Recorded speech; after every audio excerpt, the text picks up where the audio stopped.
individual level, if you are spending more than you are earning, or if you are spending too much, you cannot grow. You can only grow as an economy if you are very careful with the resources you have. And there's nobody who came up, and I fully support devolution, but there's nobody who came and quantified this constitution and said this is what it should mean to implement all these kind of structures across the country. What we need to do is to go back and ask ourselves, can we afford to the laxities that we are having around having a very, very big government? Because, you know, this is, it means that a Kenyan, a poor Kenyan in the village in Dagoretti South is paying for these governors, is paying for these county reps.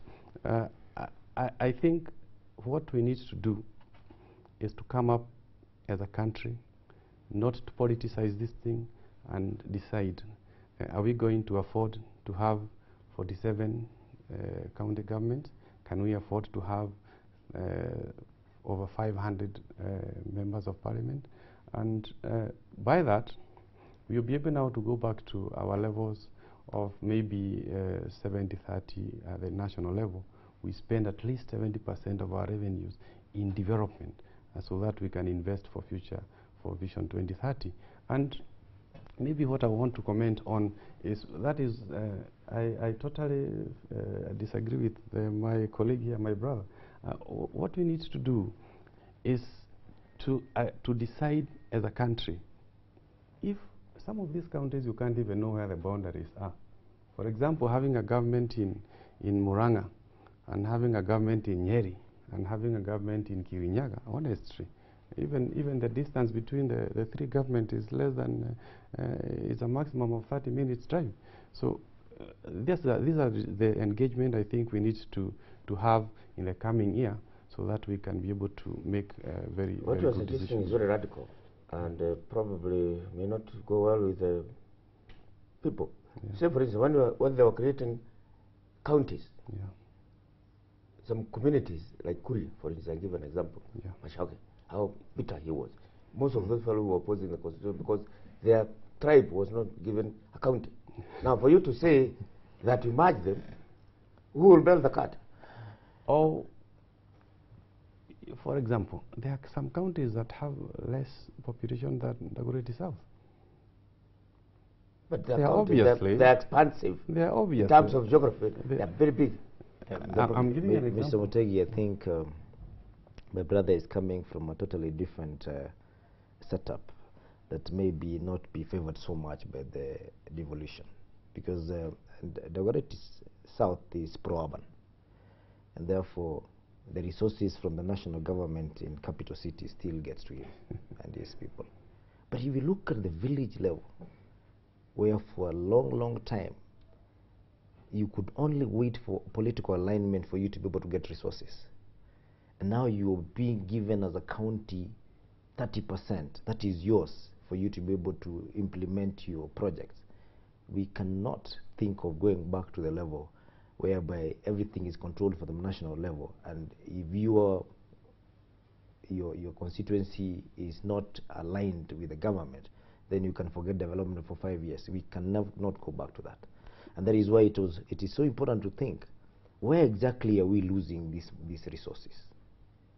Once we are able to determine that, then we can be able now to know who needs to go and who needs to be left. But we have not gotten to that level of yet. The problem with most of these systems is that the expectations are too high, because it's a new it's a new concept. The expectations are too high. We expect a change in a very short period of time, which is not possible.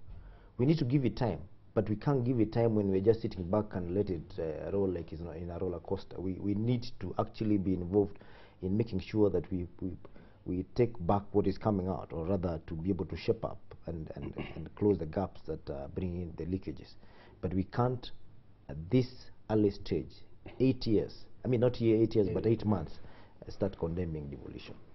I think I'm not saying that I'm not supporting devolution. I'm saying we need to reform.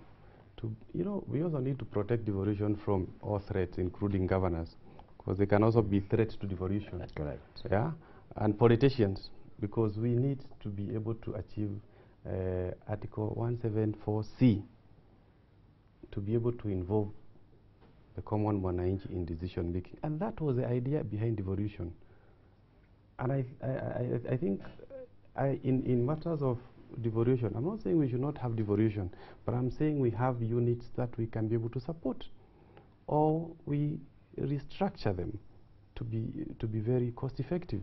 Because if we are having all these units with all these governors, with the security, with His Excellencies and flags and all this, this was not the idea of devolution. Devolution idea behind it was to get decisions made at the minimum or the lowest level. And it was not about forming different units with different structures and ministers and all these things, and that is the threat to devolution at the moment. So, well, another concern that has been raised here, and this is something that also has been raised by the opposition party, that the governing regime is not necessarily pushing the idea of devolution. What is your take on that? I think I don't talk on behalf of anyone, but I think for the coalition, Jubilee coalition, our position is we fully support devolution.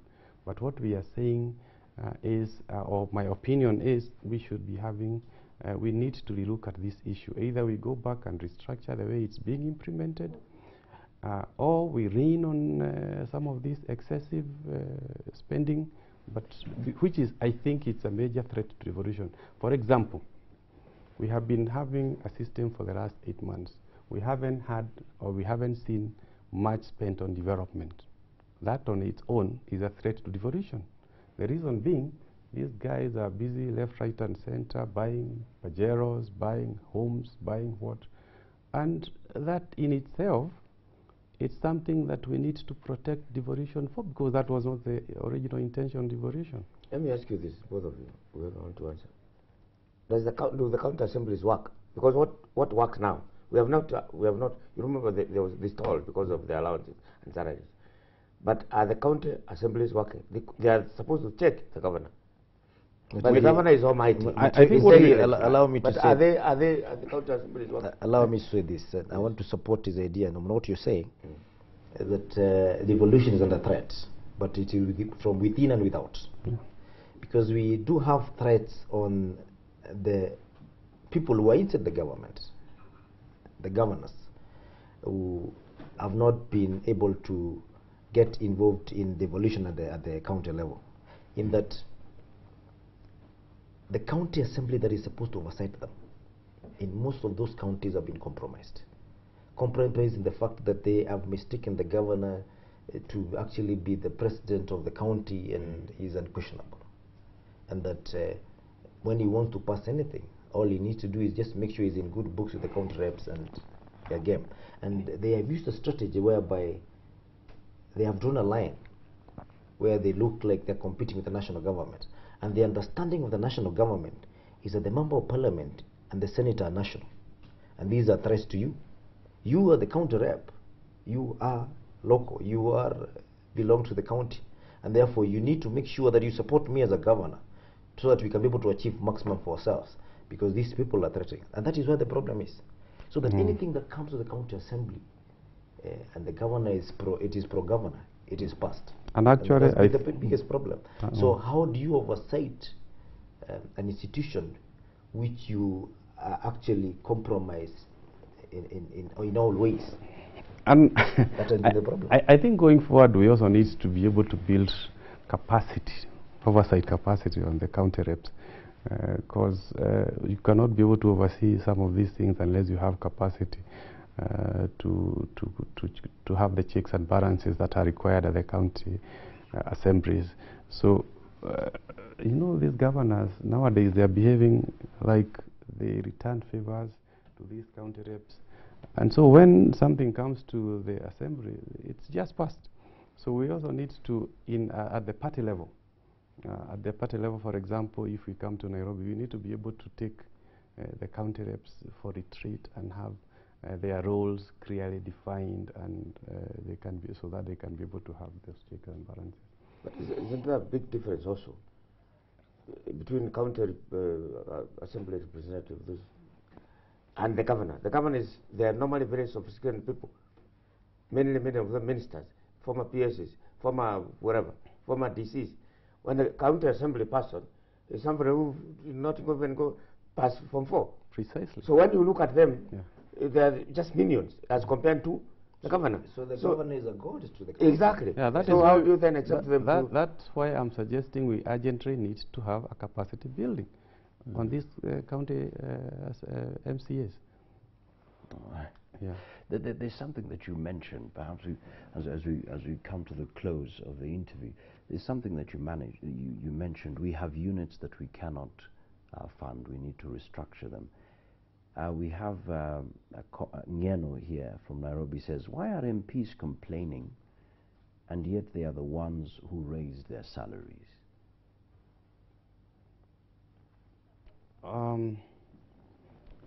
I think if I may comment on that, and I said that we need to have overall, we look at this issue from maybe an overall point of view.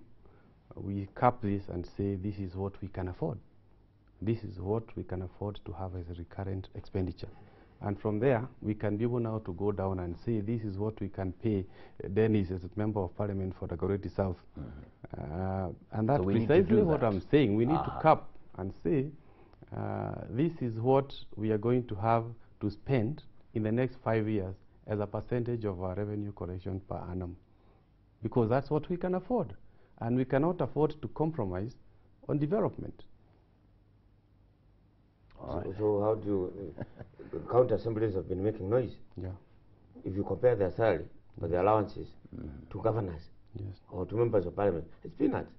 And they are saying now, again, reduce. Even for governors, we reduce. And that is why I'm saying we need to have this discussion at a national level and say this what theoretical. What can we afford? Who will do that? Of course. And who can do it? I think it's only that the tallest tree in a village is which is usually visible, and that's the leader, the member of parliament, and maybe the governors. Basically, the wage bill in Kenya is an issue.